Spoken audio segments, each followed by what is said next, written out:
My name is Rebecca Carter. I'm 32 and I manage my family's finances despite how they treat me. At our monthly brunch, Mom looked me dead in the eyes and said, "We're just trying to be nice, including you. Don't think you matter." My uncle laughed. Dad stared at his plate. I took one sip of coffee, nodded, and quietly left. What happened next changed everything. Before I continue, tell me where you rewatching from and hit subscribe if you that ever have family underestimate your worth. I come from what looks like the perfect American family on paper. My parents, Diana and Thomas Carter, built their wealth in real estate development. We lived in a sprawling colonial house in Connecticut, took luxury vacations twice a year, and never worried about money. But beneath the polished exterior, our family dynamics were anything but perfect. From an early age, I showed an aptitude for numbers. While my siblings followed my parents into flashier careers, my brother Kyle became a surgeon. My sister Amanda, a corporate attorney. I pursued finance. I graduated with honors from Wharton, built a successful career as a wealth manager, and ironically became the person who handled my family's complex financial portfolio. The cabin was the first major purchase I made with my inheritance from Grandma Ruth. She was the only one who truly saw me, leaving me a substantial sum, with specific instructions that I use it to create something meaningful. The family had always talked about wanting a vacation property, so I found the perfect lakeside cabin in Vermont. 3 bedrooms, stunning views, a dock for fishing.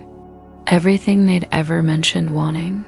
I put it solely in my name for liability reasons, though everyone used it freely.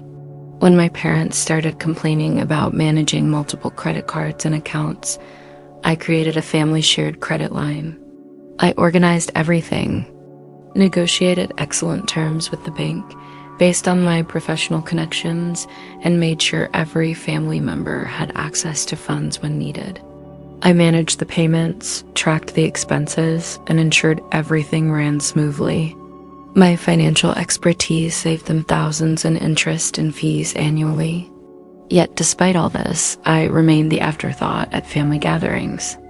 My opinion was the last sought, if considered at all. At the annual family meeting to discuss investments, my suggestions were often dismissed, only to be later proposed by my father, or my brother was suddenly deemed brilliant. When the family decided to renovate the main house, I wasn't consulted, not until they needed the money released.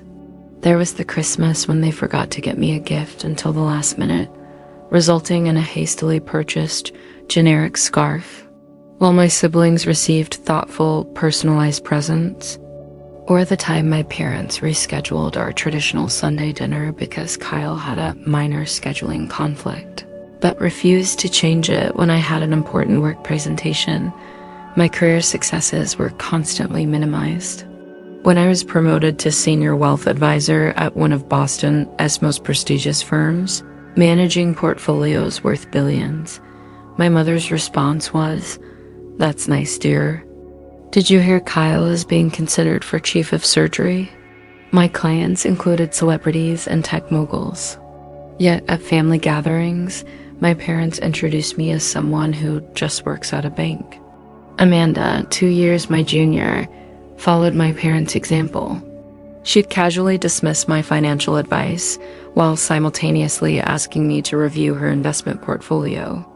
Kyle, the golden child and oldest at 34, barely acknowledged my professional expertise while relying on me to manage his considerable savings. Even my 26-year-old cousin Jenna, who lived in the guest house rent-free thanks to arrangements I made, joined in the subtle put-downs.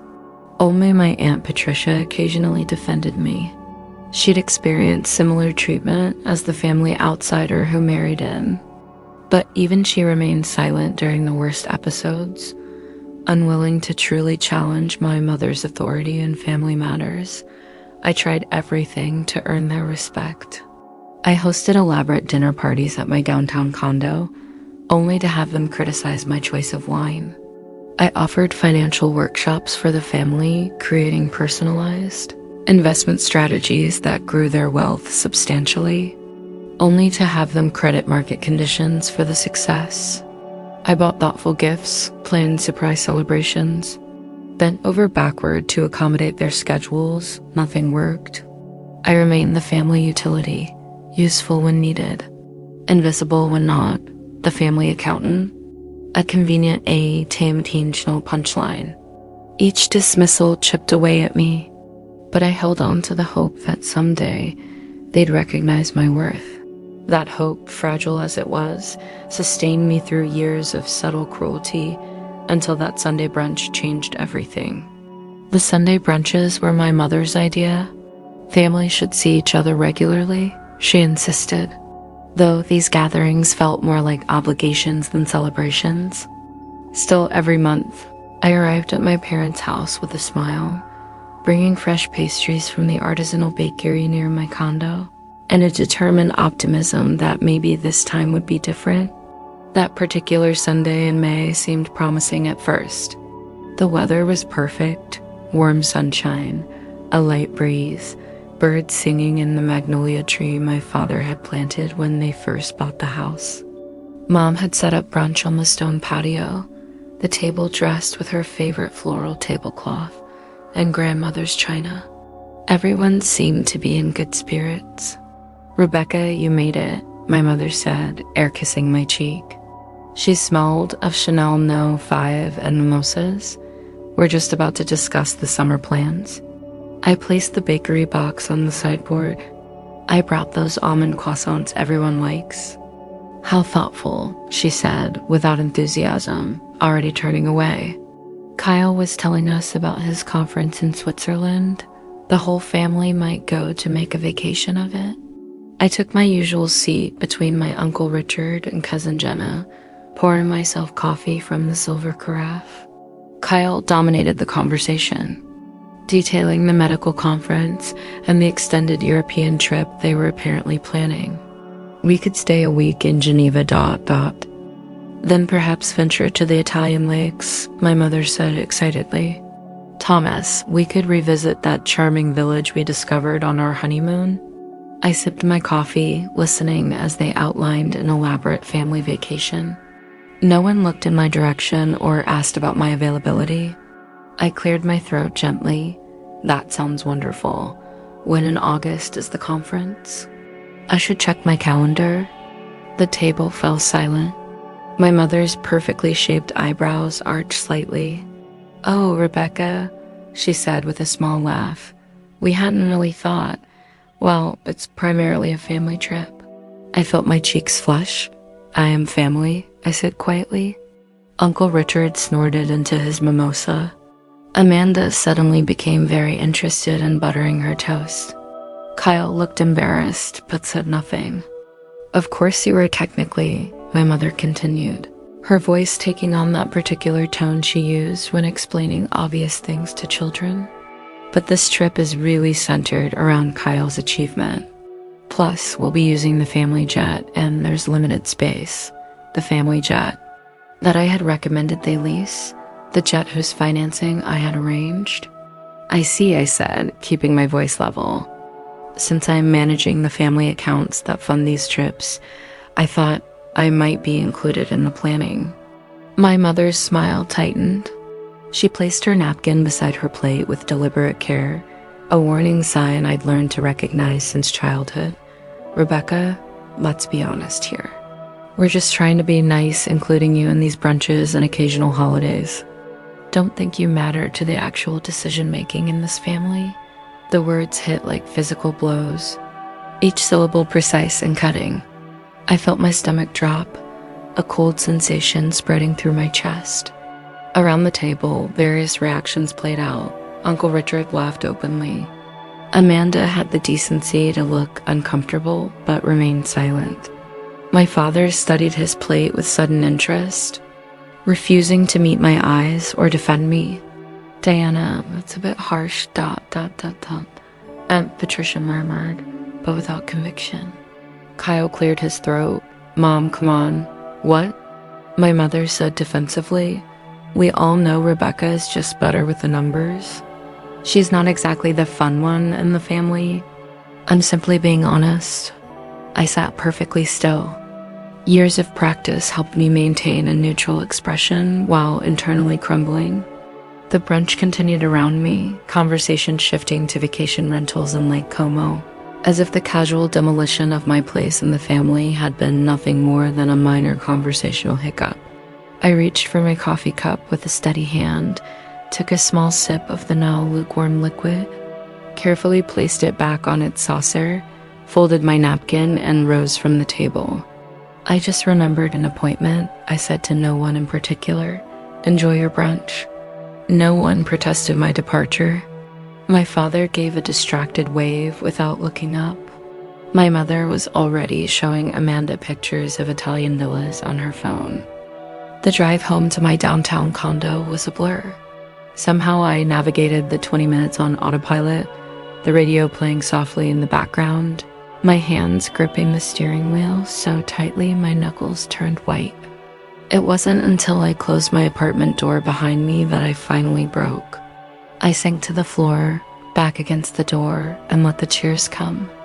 Not delicate, ladylike tears my mother might approve of, but ugly, body-shaking sobs that left me gasping. My cat Luna approached cautiously, sensing something was wrong, and pressed herself against my side. "They don't want me," I whispered to her, stroking her soft fur.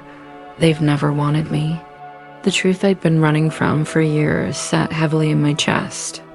The family I'd been desperately trying to please saw me as nothing more than a convenient resource. My expertise was valuable, I was not. My services were essential. My presence was tolerable. I was the family calculator, useful but disposable. Appreciated for function rather than essence. As the light shifted across my living room floor, I remained there emptying years of suppressed hurt and disappointment. When the tears finally subsided, I felt hollowed out, but somehow lighter. The painful clarity of my mother's words had stripped away the last of my illusions. Something had fundamentally changed inside me. I was done trying to earn love that would never be freely given. The next morning, I called in sick to work for the first time in 3 years. I needed space to think clearly away from the demands of clients and colleagues. I made coffee, settled at my dining table with Luna curled in my lap, and opened my laptop. First, I reviewed my personal accounts and investments, separate from the family finances I managed. I'd always been conservative with my own money, building a substantial nest egg that could support me comfortably for years if necessary.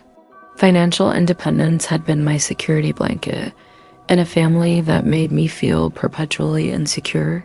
Then I pulled up the legal documents for the family cabin. I'd purchased it 5 years ago with my inheritance, and although everyone used it as communal property, the deed listed only my name. I paid all taxes, maintenance costs, and insurance from my personal accounts. Legally, it was mine alone. Next came the shared credit line. I'd established it under my primary account, with family members as authorized users. The legal responsibility and liability rested solely with me. Though I'd been faithfully using family funds to cover the payments, I downloaded statements from the past year, noting how each